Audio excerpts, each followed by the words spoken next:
दोस्तों, एक बार विभीषण मंदोदरी से कहते हैं, मंदोदरी, मैं न तो जीता हूँ न ही आनंदित हूँ। मैंने धर्म का पालन किया है, पर कहीं अंदर कहीं ना कहीं रक्त संबंधों की राख अब भी जल रही है। रावण मेरा भाई था, किंतु जब धर्म अंधकार में डूबता है तो रक्त से बड़ा धर्म होता है। मंदोदरी कहती है, रावण भी धर्म जानता था, पर उसे अपने ज्ञान पर इतना अभिमान था कि उसने देवताओं को भी अपने बराबर मान लिया। तुम कहते हो कि धर्म बड़ा है, पर जब धर्म अपने ही घर में खून से नहाए, तब क्या वह धर्म कहलाता है? विभीषण ने कहा, मैं जानता हूँ मंदोदरी, तुम्हारे मन में बहुत पीड़ा है और तुम्हारा प्रश्न भी उचित है। पर क्या तुम जानती हो, रावण का पतन किसी बाहरी शक्ति से नहीं, बल्कि उसके अंदर से ही आरंभ हुआ था। मंदोदरी कहती है, हाँ, मैं जानती हूँ, पर यह बात आज मैं तुमसे नहीं छिपा सकती। विभीषण, रावण का अंत तभी निश्चित हो गया था जब उसने सीता को हर लिया था। पर तुम्हें एक और सत्य बताना है, एक ऐसा सत्य जो मैंने कभी किसी से नहीं कहा। विभीषण ने कहा, कौन सा सत्य है? मंदोदरी, क्या और भी कोई रहस्य है जो अब तक लंका के हृदय में दफन था?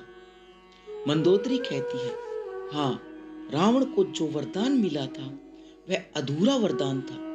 ब्रह्मा ने उसे मनुष्य से अजय बना दिया था, पर एक शर्त रखी थी, यदि उसका हृदय अहंकार से भर जाएगा तो वही उसके विनाश का कारण बनेगा।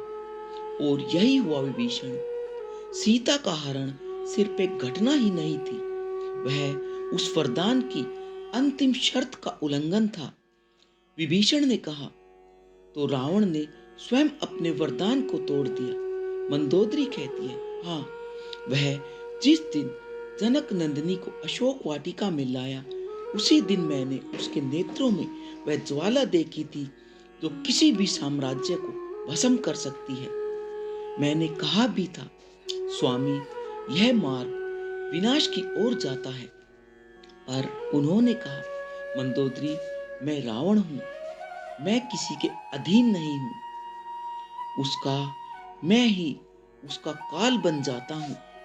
विभीषण ने कहा, मंदोदरी, तुम्हारे शब्द आज मेरे हृदय को चीर रहे हैं, क्योंकि मैं जानता था कि रावण धर्म से भटक चुका है, पर मैं नहीं जानता था कि तुमने उसे कितना समझाने की कोशिशें की थी।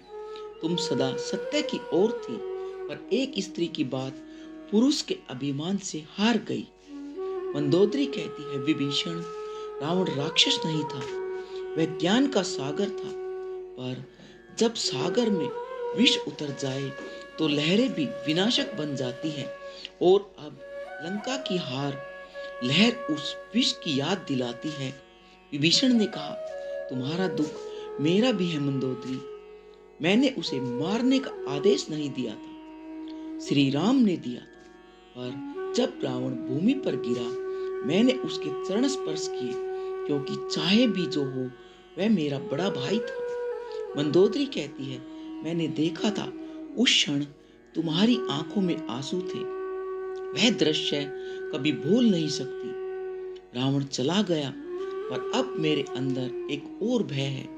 विभीषण, तुम्हें राजा बनाया गया है, पर क्या तुम उस लंका को संभाल पाओगे जो रावण ने रक्त और अभिमान से गढ़ी थी? विभीषण ने कहा, मैं लंका को फिर से धर्म पथ पर ले जाऊंगा। स्वर्ण के महल नहीं, अब सत्य के स्तंभ बनेंगे।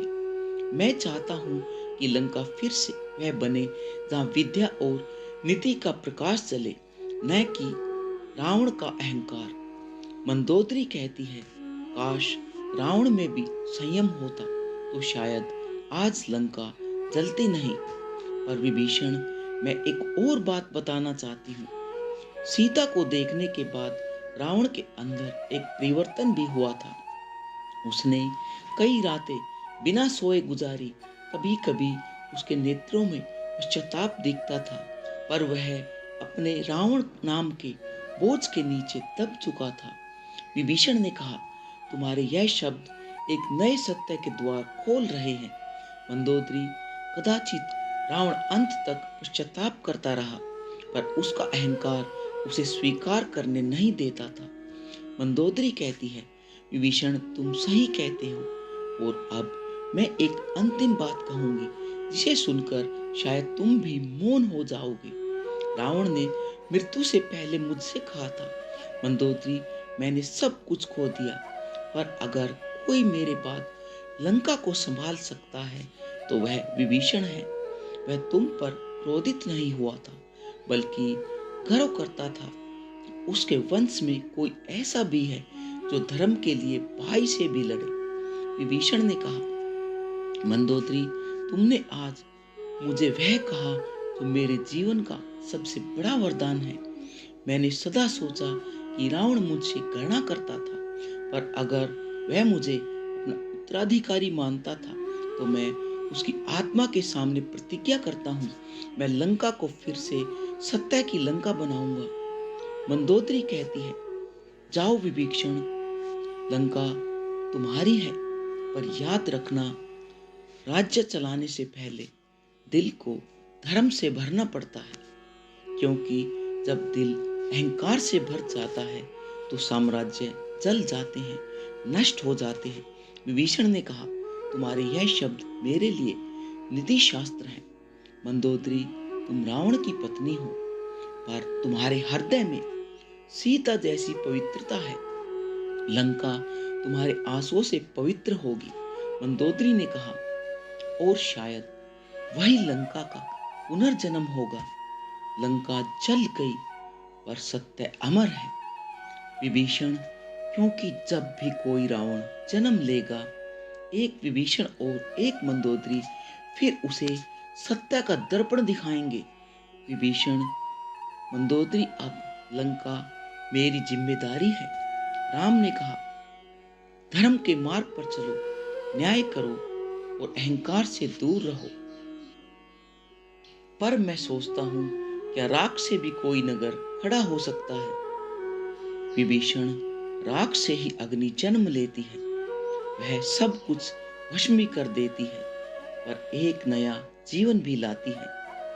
लंका का यह ध्वंस कोई अंत नहीं, बल्कि पुनर्जन्म की शुरुआत है। पर याद रखना, पुनर्जन्म तभी सार्थक होगा जब लंका के हृदय से भय मिट जाएगा। विभीषण थोड़ी देर मौन रहकर कहते हैं, भय तो हर घर में है। मंदोदरी, लोग सोचते हैं कि मैं भी रावण जैसा बन जाऊंगा, पर मैं जानता हूँ सिंहासन उतना ही विषैला होता है जितना वरदान जो उसे सही ढंग से न थामे वह उसी में डूब जाता है। मंदोदरी, और यही सत्य रावण नहीं समझ पाया। वह सोचता था कि शक्ति अमृत देती है, पर शक्ति तब भी सुंदर है जब तक उसमें विनम्रता हो। विभीषण, मैंने रावण के अंदर वह परिवर्तन देखा था जब उसने पहली बार शिव का ध्यान छोड़ा और अपने वैभव का ध्यान करने लगा। उस दिन मैंने जाना था कि लंका का अंत निकट है। विभीषण ने गंभीर स्वर में कहा, क्या उसने कभी तुमसे कहा था कि वह पश्चाताप करता है? क्या उसने कभी स्वीकार भी किया था कि सीता का हरण गलत है? मंदोदरी कहती है, हाँ, पर बहुत देर से एक रात उसने मुझसे कहा, मंदोदरी, मैंने सीता को हरकर केवल एक स्त्री नहीं, अपने भाग्य को भी कैद कर लिया है। उसकी आंखों में आंसू थे, पर वह आंसू केवल पछतावे के नहीं थे, वे टूटे हुए अभिमान के आंसू थे। विभीषण, धीरे से, काश उसने वह शब्द पहले बोले होते तो शायद आज रावण जीवित होता। मंदोदरी कहती, नहीं विभीषण, रावण का जीवित रहना संभव नहीं था, क्योंकि जो व्यक्ति सत्य को जानकर भी उसका पालन नहीं करता वह जीते हुए भी मर्त होता है। रावण की मृत्यु युद्ध में नहीं हुई, वह उस क्षण मरा जब उसने अपने अंदर की आत्मा की आवाज को अनसुना कर दिया। विभीषण माथा झुकाते हुए कहता, मंदोदरी, आज मैं समझ पा रहा हूं कि धर्म का अर्थ केवल युद्ध में नहीं, बल्कि अपने अंदर के रावण को परास्त करना है। मैं लंका का राजा बनकर नहीं, एक सेवक बनकर रहना चाहता हूँ।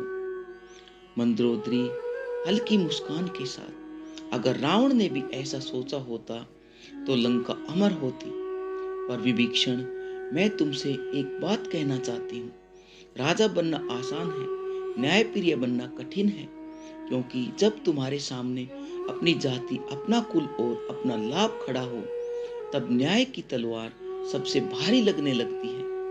विभीषण कहता है, मुझे यह स्वीकार है और इसीलिए मैं चाहता हूँ कि तुम मेरे साथ रहो, मेरी मार्गदर्शक बनकर। जैसे तुम रावण के लिए चेतना थी, वैसे ही मेरे लिए विवेक बनो। मंदोदरी हल्की मुस्कान के साथ कहती है, रावण मेरी चेतना नहीं सुन सका, पर शायद लंका को अब मेरा मौन ही चाहिए। मैं महल के उत्तरी कक्ष में रहूंगी, जहां से रावण ने पहली बार लंका का ध्वज लहराया था। वहीं बैठकर मैं हर प्रार्थना करूंगी कि यह ध्वज अब धर्म के रंग में लहराए। विभीषण भावुक होकर कहता है, तुम्हारे यह शब्द मेरे लिए आशीर्वाद है मंदोदरी। रावण ने जो साम्राज्य बनाया, मैं उसे नहीं दोहराऊंगा। मैं एक ऐसी लंका बनाऊंगा जहां स्वर्ण नहीं, सत्य चमकेगा। मंदोदरी धीरे से कहती है, याद रखना विभीषण, स्वर्ग से सजा राज्य कभी स्थायी नहीं होता। मनुष्य के हृदयों में अगर दया और धर्म का प्रकाश न हो, तो स्वर्ण भी काला हो जाता है। विभीषण सिर झुकाकर कहते हैं, तुम्हारी हर बात मेरे लिए आज से शास्त्र है। मंदोदरी, मैं प्रतिज्ञा करता हूँ, लंका के द्वार पर अब कभी अन्याय नहीं होगा। जो भी इस भूमि पर कदम रखेगा, उसे धर्म की गंध महसूस होगी।